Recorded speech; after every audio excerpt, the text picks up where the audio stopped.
Sung Jin Woo is considered to be the weakest hunter in the world. Yes, the weakest hunter. But here's the thing. This version of Sung Jin Woo is a little bit different than you could possibly imagine. It seems that he was born with something deep down inside himself that many others, well, not only lack, but they have no clue what it truly is. It seems like Sung Jin Woo has a power that isn't recognizable to the normal naked eye or even to machines that would basically tell them if they're strong or not. This world started changing a long time ago when portals began to open and creatures and monsters began to invade their normal world and their normal kind of country. Now, throughout this time though, it seems as if quickly people began to pick up jobs as hunters that would go into these so-called dungeon gates and handle scenarios and creatures so that they can hold these monsters at bay and they wouldn't hurt anybody in the normal state of the world. Now, Sung Jin Woo, as he grew up and as he got older, he had a lot of potential. A lot of people thought he was going to be pretty damn strong, and it seemed as if he was going to be strong. He would always be able to hold hold a candle to a lot of people in terms of fighting, and seemed like he was pretty strong. Like he was kind of superhuman in a way, just like above the normal human. And when he got his his evaluation and that he was an E-ranked hunter, everybody was shocked. But everybody's minds about Sung Jin Woo would change and flip on its head because they thought he had potential, at least bare minimum a B rank. But now that he's an E rank, they all think that he's weak, that there's no way that he's going to be able to, do anything. And when he would go on these missions and go on these dungeon gate quests types of things, everybody would look down on him. But very few people wouldn't. Very few people actually enjoyed being around Sung Jin Woo, and the more specifically would be a girl by the name of Lee Jo-hee. Now, her and Sung Jin Woo are pretty damn good friends, and Sung Jin Woo would continue to do these dungeon gates. But even she would be a little bit nervous about what he can do and what he can possibly get hurt after, right? She doesn't want him to get hurt, especially with bosses and creatures and all the like. But when he would go into this dungeon that they decided to work with, while everyone's laughing and saying things about him, whatever, he would handle his own, as he would defeat a couple goblins on his own and stuff like that. And his punch would have some good amount of power behind it, and it seems like he has this dormant power that nobody understands, but everybody looks at it kind of like, oh yeah, it's a goblin, of course he can defeat it, right? Like, of course, it's just a goblin. Any normal human being could do that. That's the kind of mindset that a lot of these people actually are having. They're thinking, oh yeah, that's just normal, he could do that. And as they defeat the boss and basically defeat this dungeon gate, it seems as if this dungeon is actually not over. After the boss is defeated, the gate does not collapse and instead actually reveals a second connected dungeon. Now, initially the party is debating if they want to go further, but Sung Jin Woo doesn't hesitate. He wants to go further. He wants to continue to progress because he needs to make money. He needs to somehow get enough money and somehow find a way to save his mother. And that's the main thing that's going through Sung Jin Woo's mind, is that he has to somehow save his mother's life, because his mother is basically in an eternal coma or a sickness that for the most part forces her to basically not be able to awaken, and she's like eternally sick. And Sung Jin Woo is trying to find every single possible way he can actually help his own mother, trying to get money, trying to get something, trying to do anything, but nothing seems to work, right? But as they enter this second dungeon, this double dungeon, it seems that they are faced with something they couldn't even possibly imagine.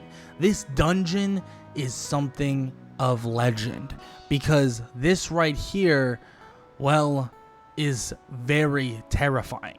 it seems like there's a giant statue and many statues to follow, and it seems like there are specific rules that basically you have to go by to even survive these statues.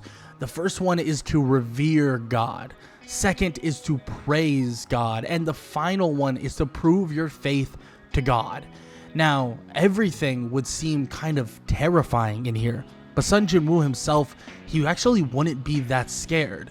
Something connecting him in a way to these things makes him not that afraid. He's not 100% sure why or how or what's really going on, but he's not really that afraid. It's as if the power that is within him is somehow connected to these creatures or these gods, but not exactly the same, not exactly like these gods specifically. So he begins to kind of try to help people go through all these things, like, you know, these rules, and several hunters are actually killed. But Sung Jin Woo would, of course, eventually get everybody to kind of wake up to what they have to do, and they decipher the instructions on how to survive.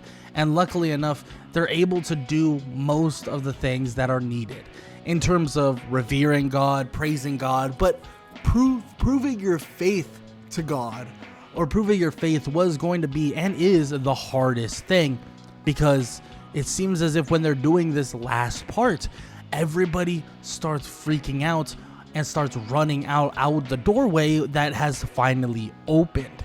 And every single person that runs through it, well, the door closes just a little bit more, in which, of course, Sung Jin Woo is trying to get them to stay. That as long as they keep their eyes on these people, that they'll be fine. They won't be able to move anymore. They have to just keep their eyes on him. But nobody's listening. Nobody is doing as he says. They all look at him like he's useless and that he's just some E-ranker that doesn't know what he's talking about. This eventually leads him to making a choice that would send Chi-yul and Jo-hee out of the door. He would tell them that he would stay here, and yes, he knows that it's imminent death, but just to keep her safe, and that's what matters right now.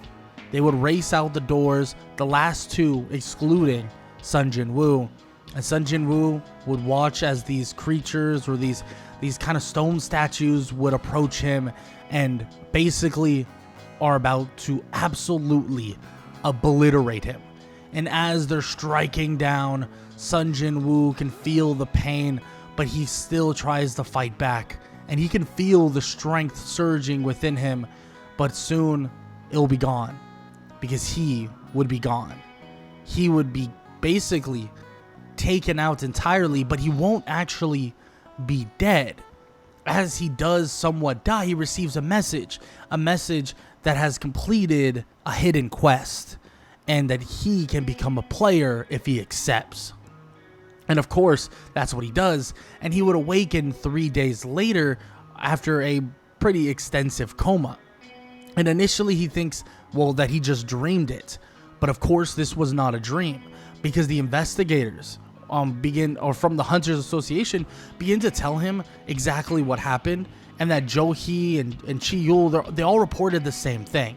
And initially, they would have not believed them, but since everybody had the same exact story, they had to believe them, and that there was no way that they could be making those things up. And this is when Sung Jin Woo kind of learns that he could have possibly had a second awakening, but as they look, there's nothing. Well, that's because the power that he has isn't what they think it is. And eventually, Sung Jin Woo would actually discover a message, one that is basically declared to him as a daily quest, right? Like he has these daily goals to hit and so on, but it seems as if his powers are growing, that his own power is different, right? He was thinking that initially that this approach would basically have a lot to do with death, and would have a lot to do with, well, whatever gods that were there or present the day he died in that dungeon. But it seems different. Yes, he has the daily quest. He has his 100 push-ups, 100 sit-ups, 100 squats, 10-kilometer run, all that stuff, the normal stuff he would have. But this is a little different now. he feels different. And that's because the power that was laid dormant within him was God Ki, and now it has truly resurfaced and is now being filtered through what they know as the system. It seems like the system has awakened his God Ki and has pushed it even further and has put him in a realm that he didn't even know was possible. So off rip, yes, Sung Jin Woo is awakened and honestly isn't super tired and stuff like that. So he's able to kind of regroup with himself and start his training. But as he begins training, doing his push-ups and sit-ups, he would think, well, he probably doesn't need to do all this right now, so he'll take a little break in between things and blah blah blah. But as he does this, it's not the best idea in the world, because after he basically decides to skip the first day, he nearly is injured because he's thrown into a penalty quest. And this penalty quest has this creatures and creatures kind of chase after him. He's warped to a desert with a giant centipede, and he realizes that the centipede itself has a name, but also has a color depending on how easy it is to defeat. And when he looks, well, it seems as if this creature has a kind of difficulty of easy or green. And he begins to fight it, and he seems to be hitting way harder. And he seems to be moving way faster. And even has the ability to fly. He doesn't understand it, but as he defeats the centipede and then is done with the penalty room, he begins looking deeper into what he has. Deeper into kind of what he is able to use and utilize. And he looks and he sees that he actually has abilities listed off.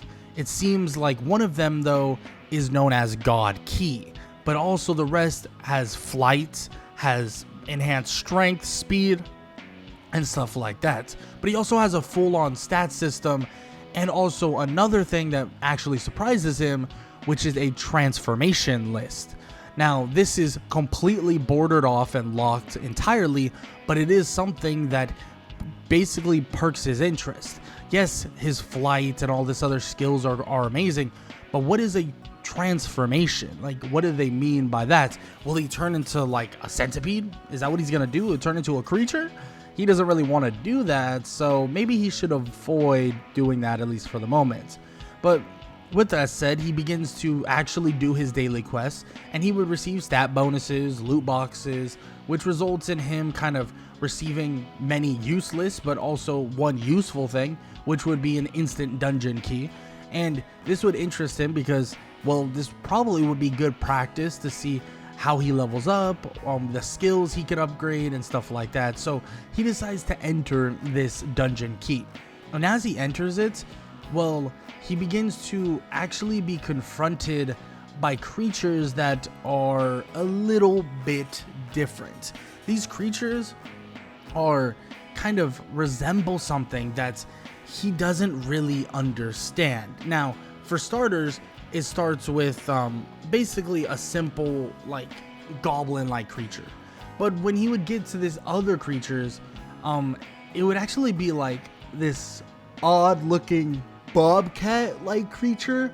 He's not 100% sure what it is, and he's not 100% sure how it even kind of got here, because he's never seen a creature like this before, at least not while he's been on his own, dungeons and stuff like that. And yes, don't get me wrong, he's not super involved in every single dungeon, but it's also something he's never seen before. But then when he would kind of fend them off and defeat them, it would be very easy, by the way. He would kill these bobcat creatures, gain a bunch of levels, and stuff like that. And he would get a bunch of stuff and see that he has the ability to basically buy stuff from a shop and stuff along those lines. But he can't really buy anything right now. But as he has a couple kind of stat points in a different category left over, actually these stat points are made for his flights, are made for his transformations, which he can't really do just yet, but are also made for his god ki blasts and other things like that. He upgrades his flight 1, also his ki blast and his god ki, And it seems as if not only does this make him more powerful, but also gives him the ability to use Ki Blast and flight to a more optimum degree. And when he takes on his final boss of this dungeon, he actually takes it on, and it's a giant, like we're talking a giant T-Rex like creature, in which he looks at it and thinks that this is also another thing that's never really shown up, and he wonders, isn't these things supposed to be extinct, like for the most part, in which he doesn't really know 100%, but he begins to actually beat the creature and actually defeat the creature for the most part. And it's a pretty easy dungeon, like a very basic one, and it seems as if it's really no problem for him to finish it. But as he's about to leave, he sees that there's one more door, and it seems as if the boss that he thought was the final boss actually was just kind of a warm-up semi-boss, and it seems as if there's one more behind those doors. And he wonders, what can even be behind those doors? Like, seriously, like what is even this all about? And as he comes over and as he walks through those doors, there's a message that pops up and says that this is optional, that he doesn't have to go through it. But he decides that he wants to, because he wants to learn more about what this truly is, what this power, or what was happening currently in his whole power system. And as he enters through that room, he sees a person. No, a creature. No, it's not. He's not sure. But as he turns around, he has this very interesting clothing on, and on top of that has green skin, and he tells Sung Jin Woo to bow down to the king, to King Piccolo, in which Sung Jin Woo would be in complete shock when he sees this. He doesn't know what this thing is, what's a Piccolo, he doesn't know how he's a king, but sure, he'll have to fight him and take him down, in which the fight is extensively more difficult than any fight that he's ever had. This guy has very high level martial arts and obviously has power beyond belief. But as he fights and as he continues to fight with him, it seems as if he's getting more comfortable with the strength that he has, and getting more comfortable to the degree that he's going to be able to defeat this weird looking creature. And that's exactly what he does.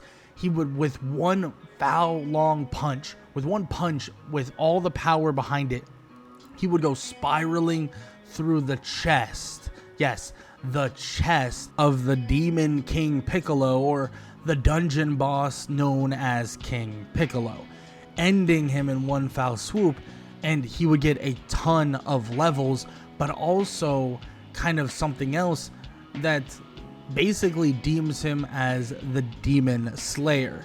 Now, he's not sure what this is all about, but it seems as if he even has some extra things, extra points, and even has gotten kind of more advanced Ki Blast, giving him the ability to shoot Ki straight out of his mouth, but also giving him the ability to basically have even more control over his Ki.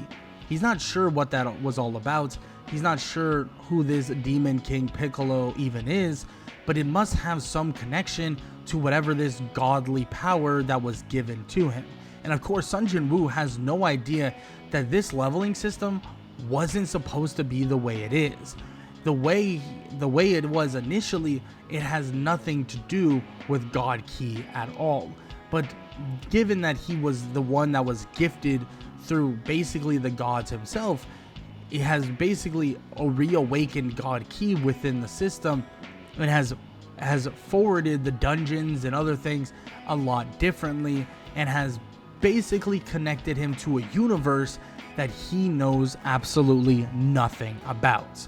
But with that said, he would then exit the dungeon, and he would actually hear some ruckus going on, and outside the kind of dungeon that he had, there was actually a dungeon break where there's a golem out in the actual real world. And just to help them out, he would quickly send a absolute crazy beam of light, what seems to be a beam of light but is a giant Ki Blast, toward the golem, evaporating him almost entirely, and he would just fly away before anybody could even realize. He would be helping out Jo Hee, who obviously is having some troubles and having some very, very difficult troubles with PTSD with what happened initially. She's obviously terrified and dealing with it very, very badly. And the fact is, she still has to be part of these things to help others and also make money. So she's having a really difficult time, And Sung Jin Woo, of course, he continues on trying to basically make money and do stuff like that. And eventually he finds himself to have a pretty damn good deal.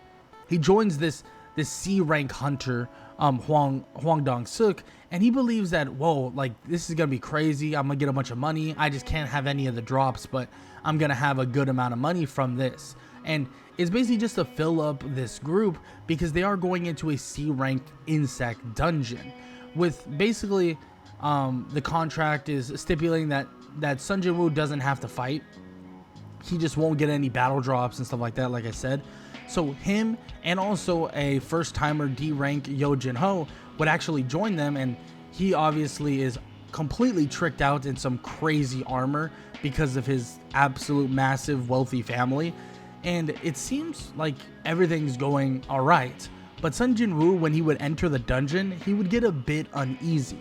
He would feel this kind of odd sensation, and it would make him uneasy dealing with these other people.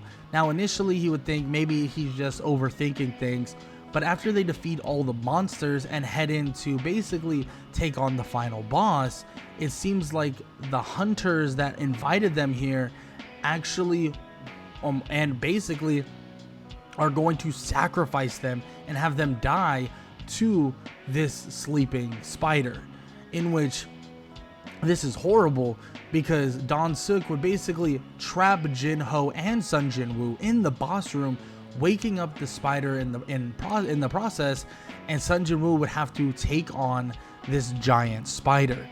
But as basically this spider is trying to attack them, all that Dong-suk's team can really hear is just the ruckus. The booms, the bangs, the explosions, whatever. And they're thinking, whoa, this spider must have been stronger than we all thought.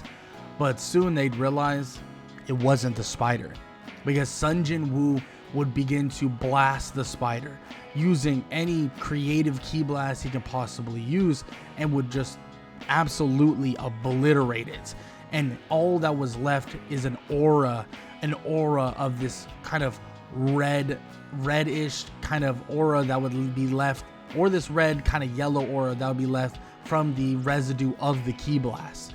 And of course, Jin-ho would be completely shocked by this, thinking that this guy must be some sort of kind of crazed lunatic who is some fake ranker, or kind of like this person that's faking his rank so that he can come and do whatever he wants and nobody will know about what he's doing. But that's not the case. Sung Jin Woo has just gotten drastically stronger from the system and the awakening and the full awakening of his god ki. But it seems as if when Dong-suk's group would come to see what happened and see if they died, well, they weren't dead. And of course, they would offer Jin-ho basically a way to kill Sung Jin Woo. Say, oh, kill him and everything will be fine. But of course, this is not what's going to happen. Sung Jin Woo would receive a new quest telling him to kill the group, and if he doesn't, then he will die.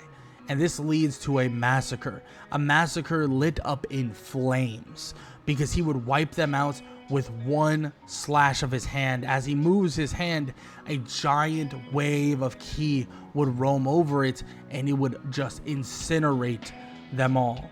With the power of obviously himself with God Ki, and on top of that with the system, he has entered a realm of fighting that he never thought he would enter. He would leave those hunters completely gone and obliterated, and well, when they would exit, let's just say they would basically tell the people that are investigating, and tell the people that were, asking about, hey, like, what happened, blah blah blah. They would basically say like, well, the boss actually killed them and ate them and stuff like that. And of course, Jinho would completely have Sung Jin Woo's back, and to the point where Jinho actually asks Sung Jin Woo to basically help him continue his journey throughout different dungeons and stuff like that. And of course, Sung Jin Woo's kind of like, I'm not sure about that, and he decides to reject the offer initially. But as he's training, as he's getting stronger, and as he's getting ready, it seems as if he begins to actually work harder with the daily quest. And he maxes out the daily quest in one sitting, and he's rewarded with another key. But this key isn't your normal dungeon, it is your S rank dungeon. A dungeon that would open up a completely different can of worms, a dungeon that would make him question exactly what this was all about. Because Sung Jin Woo, well, he would approach this dungeon, and at the very front of it, there would be something waiting for him. Something for him to actually take down, and something for him to defeat. But this was not your normal thing, not your normal kind of boss. This was a creature that was completely coherent. This was a creature that seemed to know exactly what was happening, but also knew basically who Sung Jin Woo was, and basically would call him out. The creature would have 2 horns on his head, and the creature would have white and purple, kind of these purple patches on his body. And he would tell him that he is Lord Frieza, and that if he wants to enter this dungeon, that he's going to have to bow down to the Emperor of the universe. But that is where we're going to leave off this part of What If Sung Jin Woo Had God Key. Sung Jin Woo versus Frieza has begun. And Frieza, well, he begins to fight Sung Jin Woo. But it seems as if Jinwoo is actually outclassing Frieza by quite a bit. But here's the kind of odd part. Sung Jin Woo can tell that Frieza is holding back strength. He's holding back quite a bit of it as well. And it seems as if Frieza is toying in a way with Sung Jin Woo, at least for the brief moment. And as he's quote unquote toying with him, it seems as if Frieza begins to tell him that this is so far from his actual power, that the power that he has will make him quake in his boots. In which Sung Jin Woo tells him that if he thinks that he's going to allow him to power up for free, he has another thing coming. That there's no way he's going to allow him to just do it for free and, get stronger for free, so he's better keep his guard up. Make sure to keep his guard up. And Sung Jin Woo puts the pressure on Frieza. He begins to beat on a first form Frieza, refusing to allow him to transform. But eventually he would get separation, and he would be able to transform into what he knows as his final form, getting rid of the horns that are on his head, and he's still in a smaller stature, but his power has transcended beyond anything anyone could possibly imagine, at least initially. Because as this transformation is happening, Sung Jin Woo gets a message on his screen, an alert of some sorts, an alert that an unlock has now become available, and this availability is known as transformation. It seems as if since he saw what just occurred and he saw what Frieza was able to do, he has now unlocked the ability to further unlock what is known as transformations. But right now, he doesn't have a choice in transformation. He has to defeat this version of Frieza, and then he can get even stronger. But as they clash, Sung Jin Woo obviously would struggle, and he could feel the power behind every single punch that Frieza is utilizing. The power behind this final form. And as Frieza is seemingly taking advantage of kind of the durability boost that he has gotten, and seemingly kind of now is getting the upper hand, It seems like Sung Jin Woo is actually about to lose. But luckily enough, he actually kept one of his daily mission quests from basically didn't collect his daily mission quest, and he's going to be able to gain some healing, some power, and his ability to be refreshed once again. And in doing so, this gives him a slight leg up on Frieza, because Frieza himself is already worn out and actually damaged quite a bit because of the initial onslaught. And as Frieza tries to fight back, it seems like Sung Jin Woo has now found a way to slowly but surely kind of mess with Frieza's depleting health and energy. And it seems as if Sung Jin Woo is actually currently undergoing a transformation of sort himself, but it's not a traditional transformation. It is a kind of transformation of just raw power. It seems that when Sung Jin Woo kind of healed himself up from a state of being hurt, it seems like he gained a good boost in strength, and this good boost in strength seems to have some kind of connection with whoever they've been fighting recently. So whoever they've been fighting and these other creatures and other people that they've been fighting, it seems like there's some minor connection to that. He's not a full-on it's not a full-on Zenkai boost or anything like that, but it does have some connection to that specifically, giving him that boost in strength that is needed to actually defeat Frieza and actually end the Frieza for good, at least for now. Something that he won't know if he'll have to deal with him in the near future, but he puts him down and he gains so much from that specifically. Now, for starters, he gains the ability to, well, flat out transform. Now he can actually put points and or kind of upgrades that are in a different category into transformations. Now, he doesn't know what this exactly means. He doesn't know if he'll be able to transform like Frieza, turning into like some creature-like thing, but he's not sure. But still, it is something that, is going to be beneficial to him.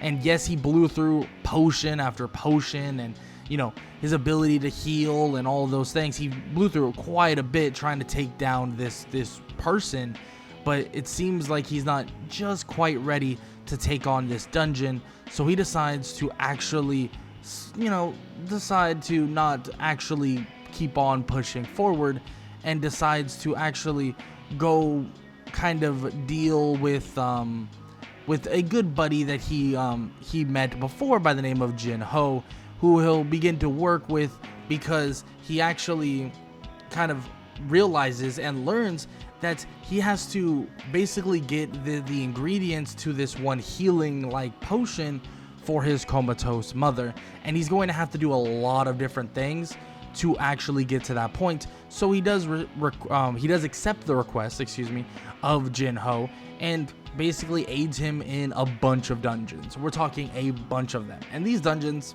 they're cleared without a hitch. It's not even close. It's super easy, and it's just kind of a farming ground for Sung Jin Woo, and kind of a way for him to continue upgrading some of these other abilities that are kind of massively unknown to him. But eventually, he would actually go and head toward dealing with another dungeon, and he would meet up with another or a bunch of people that he once knew. And that would include Johi and Chiyul, and some other people that obviously ran away from him, and people that are basically survivors, right, of the initial double dungeon. And due to a shortage of hunters in like the area, the group is rounded out by several imprisoned hunters. Yes, imprisoned hunters, or kind of jailed people, right? So they actually are doing this to reduce their sentences, and they're overseen by someone known as Kang. Now, Kang Taishik is actually someone that they're going to have to be dealing with in the very near future, because in this dungeon, everything goes smoothly initially. Everyone watches as Sung Jin Woo shows off power beyond possible belief. I mean, Johi and also Chiyul are completely taken back by the strength that Sung Jin Woo has obtained up until this point. But the thing is, all of these monsters, creatures, and other things they fight throughout this dungeon isn't the actual power they're going to have to deal with, isn't the actual issue in this dungeon. The issue is Kang himself, because Kang has killed the prisoners and is basically going to use this idea of, them dying in the dungeon to cover everything up. And he intends on actually eliminating Jinwoo, Jo-hee, and Chi-yul as well. And they obviously confront Kang, and Jinwoo would face down Kang without a second thought. Now, initially, Chi-yul would actually want to step up and try and fight, but Jinwoo tells them that to not worry, that everything will be completely fine. And as he says this, Kang tries to basically assassinate him on the spot, telling him that he really shouldn't be looking away from a possible opponent. And he should never be looking away because guess what? You could possibly die just like that. But as he strikes Sung Jin Woo, it seems like his own blade doesn't even penetrate the skin.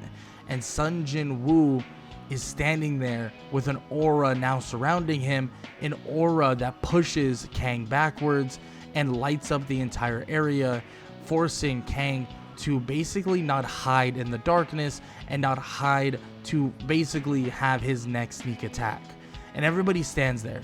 People, or Jo-hee and Chi-yul, watch as this person that they once knew that was nowhere near this strong, nowhere near this powerful, is now showing off power that is almost godlike.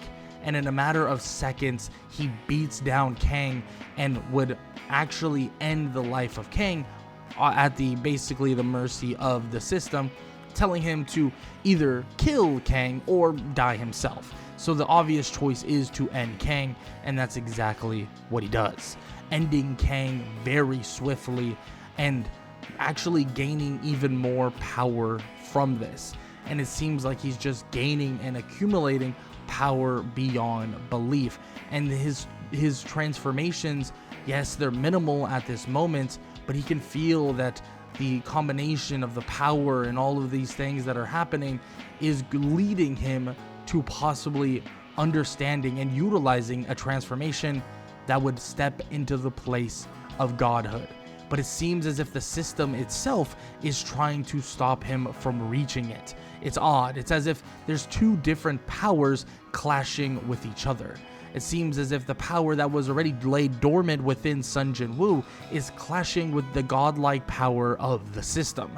And it seems as if there is just no way for Sung Jin Woo to actually crack through, at least not entirely. Not for a little bit, you could say. And after this is all settled and handled, of course, Jo-hee and Chi-yul back up Sung Jin Woo with the idea of what happened, and that they cover up what they have to cover up, and Jinwoo gets some of the stuff that he obviously is going to need, and Jo-hee and Chi-yul are completely taken back by what he's truly capable of.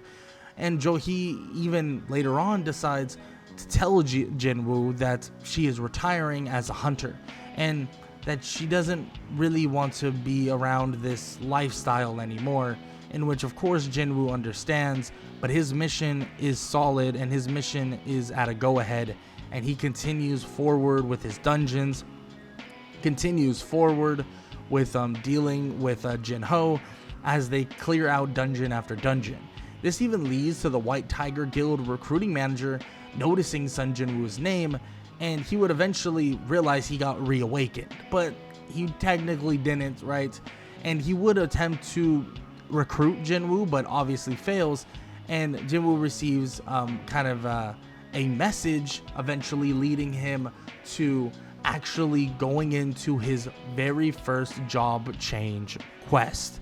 Now this right here is where he would head back to that massive castle, the one he faced down Frieza not too long ago. And this right here is the castle where he'll truly be able to unlock the godhood he so seeks after.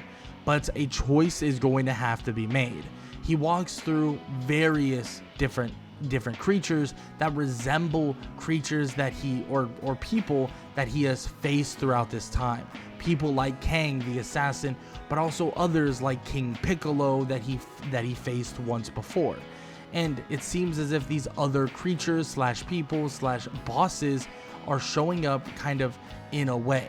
But as he is at the very end of it all, at the very end of this final boss, you could even say, he is confronted by someone known as Icarus.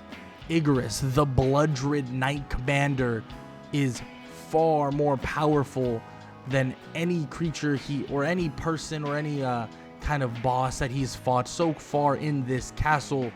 But this version of Icarus seems to be kind of donning a different flash. And it seems as if he would go in and out of this image of a Blood-Red Knight to this image of a creature that's, well, Sung Jin Woo knows a little too much about. A creature that he just defeated, Frieza. And it seems as if Frieza has entered another state, a form known as Golden Frieza. But as he's fighting this, he's fighting what seems to be Icarus, but also Frieza at the same time. A choice is being made as they speak to entering the godhood of the system, or entering the godhood of the power that lay dormant within himself, the god key that is slowly but surely taking over. Sung Jin Woo fights with this creature as it flashes from knight to Arcosian creature, and as he continues to bash and brawl with this person, eventually both are defeated.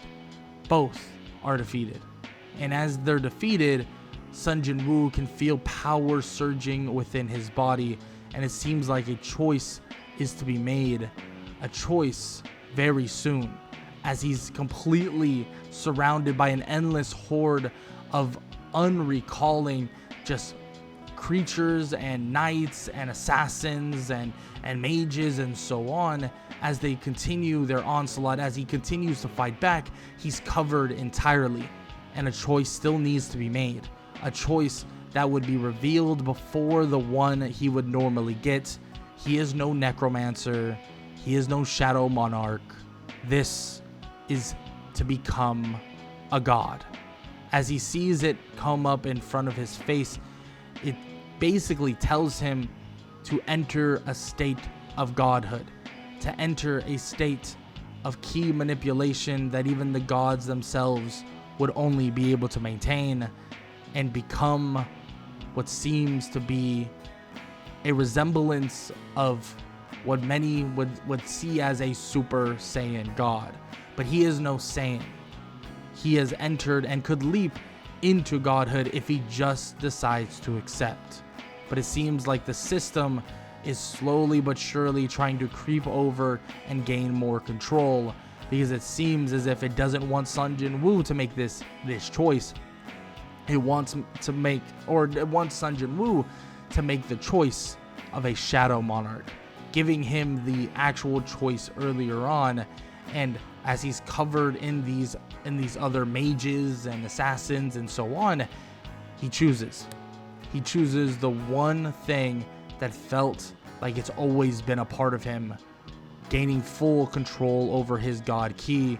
And as he clicks it, his hair would completely change, his aura would burst into flames, and his hair would go a deep red. The aura itself would burn the figures, the knights, the mages, and the assassins that surround him, scorching them and erasing them entirely. And as he stands up, he looks around and he sees something.